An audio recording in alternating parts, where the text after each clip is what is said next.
सृष्टि हूँ, चैतन्य हूँ और परब्रह्म हूँ। मैं सब कुछ हूँ और मैं कुछ भी नहीं।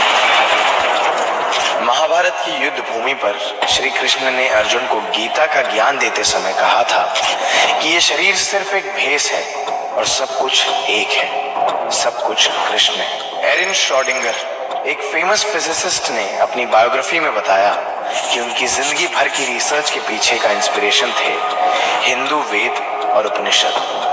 महाभारत की युद्ध भूमि पर श्री कृष्ण के दिए हुए ज्ञान से आज हजारों सालों बाद साइंस ने खोज की है एक ऐसी दुनिया की जो उनकी बात को सच साबित करती है। एक ऐसी दुनिया जो साइंस के नियमों से परे है, जहां सत्य और वास्तविकता धुंधली पड़ जाती है, जहां एक साथ सब कुछ है लेकिन दिखता कुछ भी नहीं। ये दुनिया है क्वांटम मैकेनिक्स की, जिसके राज साइंस आज भी पूरी तरह समझ नहीं पाया, लेकिन हमारे ग्रंथों में ये ज्ञान कहीं अनदेखा, अनसुना रह गया। माया। हिंदू धर्म में माना जाता है कि ये दुनिया और हमारे आसपास जो कुछ भी है सब माया है। जैसा कि आपने इस वीडियो में देखा, ये है श्री एम, एक योगी जिन्होंने अचानक अपने हाथों में एक रुद्राक्ष प्रस्तुत किया। ये कोई जादू नहीं बल्कि योग शक्ति है। क्रिया योग पर लिखी गई एक famous book autobiography of a yogi में ऐसे कई स्पिरिचुअली एडवांस्ड लोगों के बारे में बताया गया है जो अपने मन की शक्ति से किसी चीज में भी बदलाव ला सकते हैं, यानी अपनी रियलिटी बदल सकते हैं। अपनी बॉडी का टेम्परेचर चेंज करने से लेकर हवा से किसी भी चीज को उत्पन्न करना, बिना किसी यंत्र के मीलों दूर किसी से बात कर पाना, यहाँ तक कि एक स्थान पर बैठकर अपने आप को दुनिया के किसी भी कोने में प्रकट कर पाना। क्या ये सब वाकई मुमकिन है?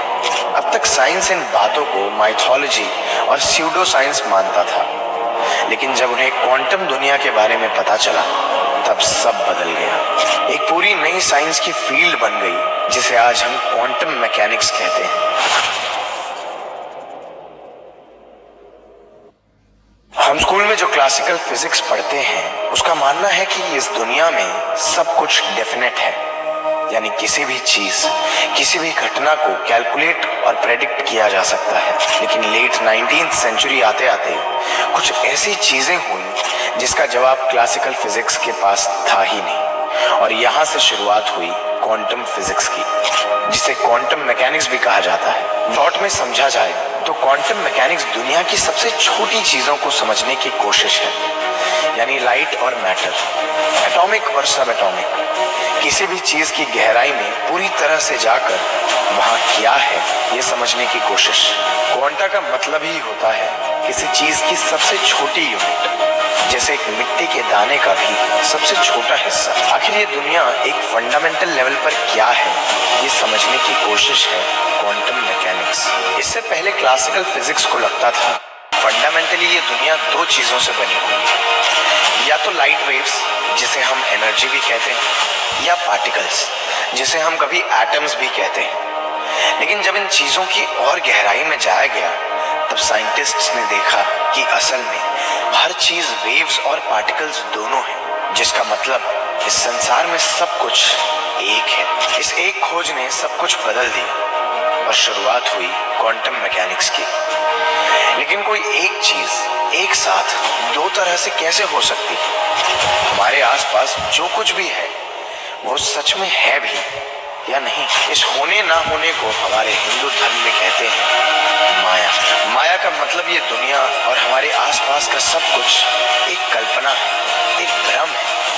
आप और हम सिर्फ एक छलावा है। लेकिन ऐसा कैसे हो सकता है? आखिर क्या है रियलिटी? महाभारत में जब धनुर्धर अर्जुन को श्री कृष्ण ने भगवत गीता का ज्ञान दिया तब उन्होंने अर्जुन को समझाया था कि उसके आसपास जो कुछ भी है वो सब कृष्ण ही है। इस सृष्टि का हर कतरा उन्हीं का हिस्सा है।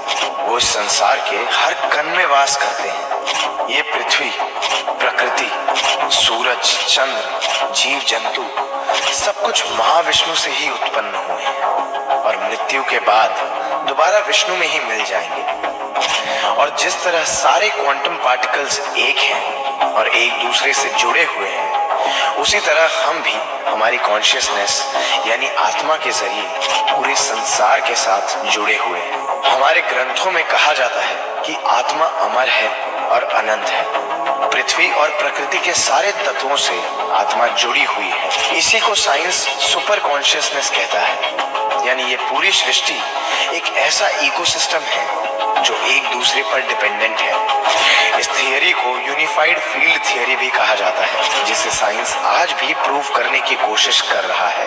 अब सवाल ये उठता है कि अगर हर चीज एक जैसा है तो एक दूसरे से अलग कैसे है? पत्थर और पानी को छूने में अलग क्यों फील होता है? इंसान, पशु पक्षी, पेड़ पौधे सब अलग कैसे हैं? काफी सालों बाद नील्स बोर और मैक्स प्लैंक ने ये कंक्लूड किया, भले ही वेव पार्टिकल डुअलिटी एग्जिस्ट करती हो, यानी भले ही हर चीज दो तरह से एग्जिस्ट करती हो, लेकिन जैसे ही हम उस चीज के बारे में अवेयर होते हैं, उसे देखने या ऑब्जर्व करने की कोशिश करते हैं, सब कुछ बदल जाता है। ये वेव पार्टिकल डुअलिटी टूटकर बिखर जाती है और वो चीज एक तरह की बन जाती है। मतलब एक ऐसा कॉइन जिसमें हेड्स और टेल्स दोनों होते हैं, लेकिन आप उसकी एक ही साइड देख सकते हैं। आप जब भी देखने की कोशिश करेंगे, वो या तो हेड्स बन जाएगा या टेल्स। अगर किसी भी चीज को देखने से उसकी परिभाषा बदल जाए, तो उसकी असलियत का कैसे पता लगाया जा सकता है? इसका जवाब है ध्यान से, कॉन्शियसनेस से। अब ये कॉन्शियसनेस क्या है? आपने कभी सोचा है कि हमारा दिमाग किसके कहने पर काम करता है? किसकी वजह से हमारी सांसें चलती हैं? क्वांटम थियरी के एडवांसमेंट्स के बाद साइंटिस्ट ने इंसानी दिमाग की गहराइयों में देखना शुरू किया। उन्होंने देखा कि किसी भी चीज की तरह इंसानी दिमाग भी दो तरह का दिखाई देता है, डुअल नेचर। दिमाग में कुछ ऐसे क्वांटम पाथवेज हैं जहां और कुछ भी होता है, और इसी दूसरी चीज को साइंस समझती है कॉन्शियसनेस। हमारे वेदों और उपनिषद में हमेशा एक इंसान के डुअल नेचर की बात की गई है। हर इंसान में एक ब्रह्मन और एक आत्मन होता है। ब्रह्मन यानी सेंस ऑफ सेल्फ या दिमाग, और आत्मन यानी एक हायर स्पिरिचुअल बीइंग, जिसे आत्मा भी कहा जाता है। सिंपल भाषा में कहें तो ब्रेन एंड माइंड। ब्रह्मन वो है जिससे हम सोच समझकर काम करते हैं, जैसे देखना, छूना, चलना। वहीं दूसरी तरफ आत्मन वो है जो हमारे कंट्रोल में नहीं है, बल्कि आत्मन वो है जिससे हम बने हैं। लेकिन हमारे साधुओं को पहले ही इस चीज की नॉलेज थी। प्राचीन काल में कई योगी अपनी साधना के बल पर एक ऐसे स्टेट में पहुंच सकते थे जिसमें वो अपनी आत्मा या कॉन्शियसनेस को इस माया से बाहर निकालकर रियलिटी से जोड़ पाते थे। यहाँ तक कि वो साधना करते करते अपने शरीर को छोड़कर समाधि भी ले सकते थे। तो अगर रियलिटी सिर्फ हमारी सोच से बनती है, तो क्या हम हमारी सोच बदलकर हमारी रियलिटी नहीं बदल सकते?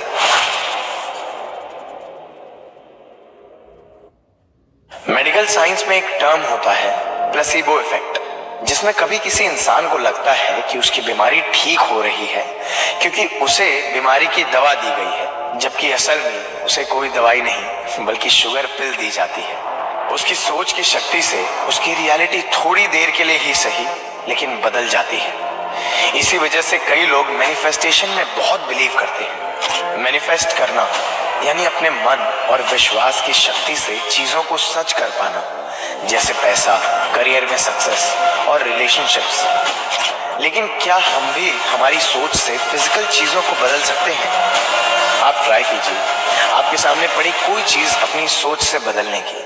बात यह है कि क्वांटम मैकेनिक्स एक ऐसा राज, एक ऐसी पहेली है जिसे आज तक साइंस भी पूरी तरह समझ नहीं पाया। फेमस फिजिसिस्ट रिचर्ड फेमन का कहना था कि अगर आपको लगता है कि आप क्वांटम मैकेनिक्स समझ गए, तो इसका मतलब है आप कुछ नहीं समझे।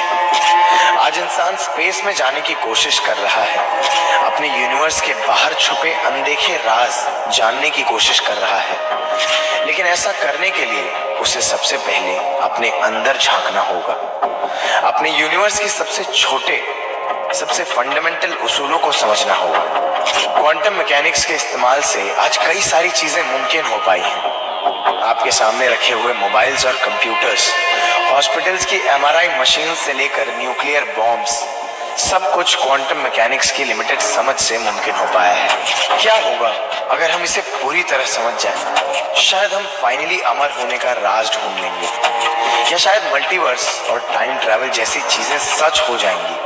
अगर आप टाइम ट्रैवल के बारे में जानना चाहते हैं तो हमारी ये वीडियो देख सकते हैं, और अगर मल्टीवर्स के बारे में जानना चाहते हैं तो हमारी ये वीडियो देख सकते हैं। अपने थॉट्स हमें कमेंट्स में बताइए, और अगर आपको वीडियो पसंद आया तो लाइक और शेयर कीजिए।